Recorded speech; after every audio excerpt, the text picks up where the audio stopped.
Hello, I'm Naomi. I'm a singer who sews, and in this video, I'm going to talk about two things that have existed since the dawn of civilization: plagues and memes.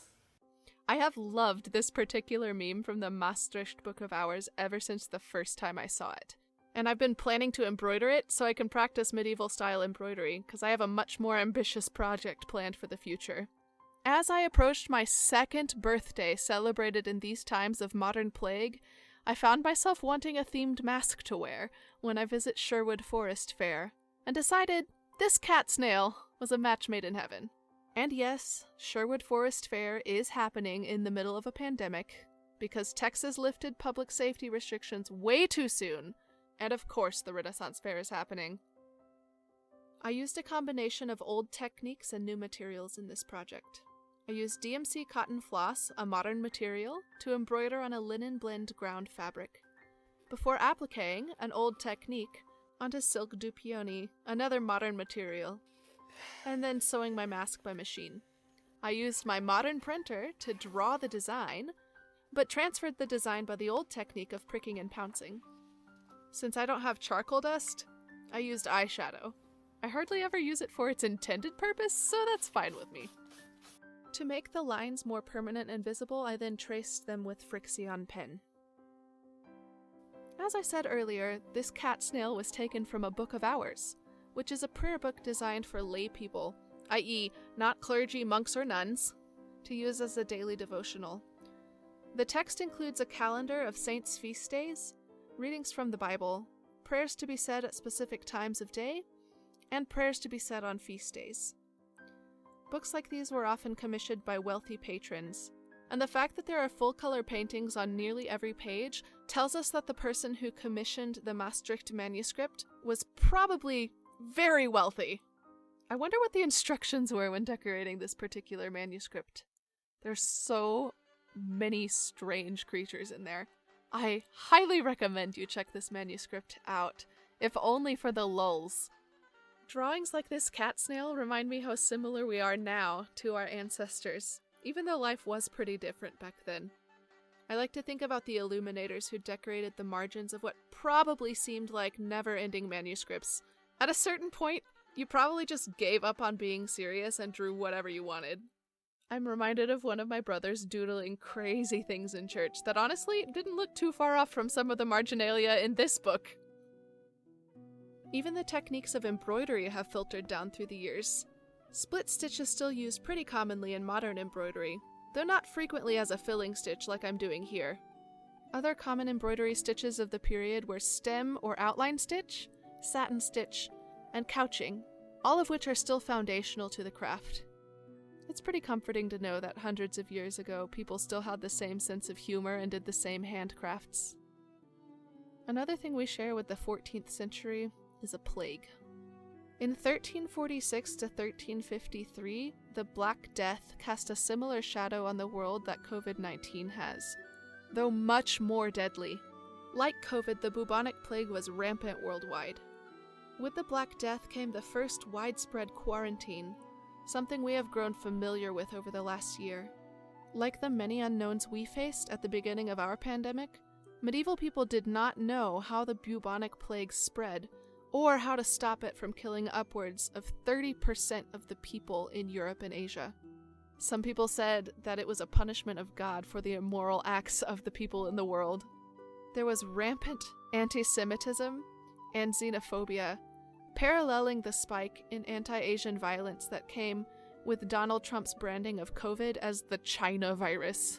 Unfortunately, the worst things about people still exist. I really hope to continue the work to improve them. I want to be part of the solution. Those 7 years must have been an ordeal far beyond what I have experienced this year. I am so grateful that our modern medical technology and understanding of epidemiology gave us such a leg up in the current pandemic, and I hope we're ready to crush the next big plague.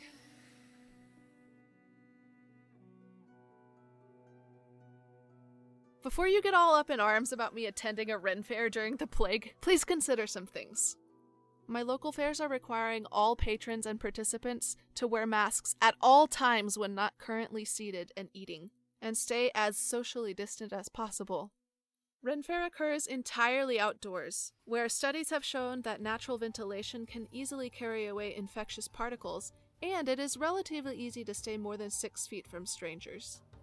A lot of the vendors who ordinarily work the fair circuit have lost almost all of their income from canceled events over the last year, and need our support, or their businesses will go under. Finally, at this point, I'm fully vaccinated, so I am a low-risk individual. All of these things informed my decision, and I was excited to go do something relatively normal after a year of staying home 95% of the time. While I am incredibly grateful to have been able to attend the fair and break up the monotony of my life a little bit, I still worry for the safety of my friends, and even my husband, who are having to man booths for 8 or 9 weeks of fair.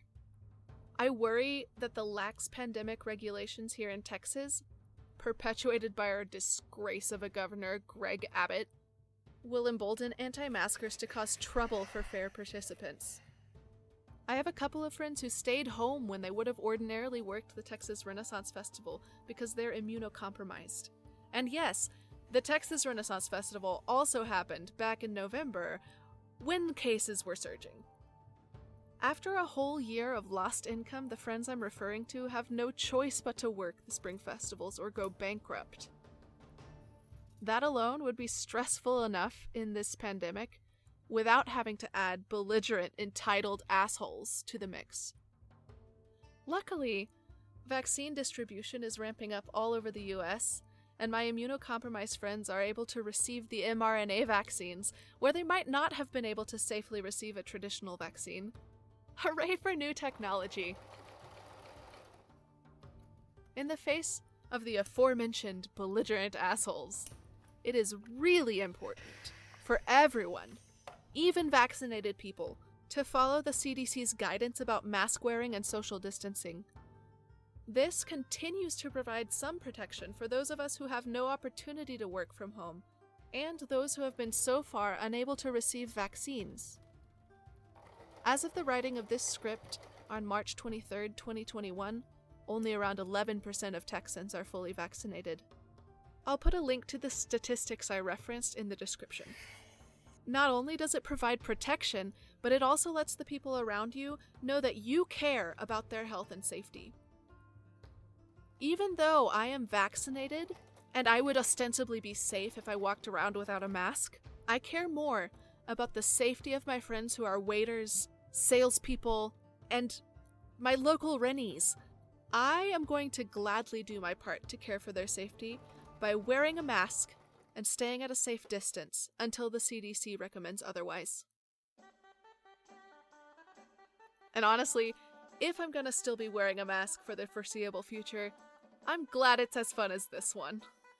I love that I could stitch a ridiculous design onto a mask and have it so perfectly fit the theme of all my period garb, which is mostly 14th century, just like this drawing. If you have a favorite historical meme or a silly project you're working on, tell me about it in the comments. I'd also like to know about how you are protecting yourself and others around you in the midst of this pandemic, even though we're nearing ostensibly the end of isolation. I hope you will press like or subscribe if you enjoyed this video. I upload on the last Monday of the month, and I hope to see you next time.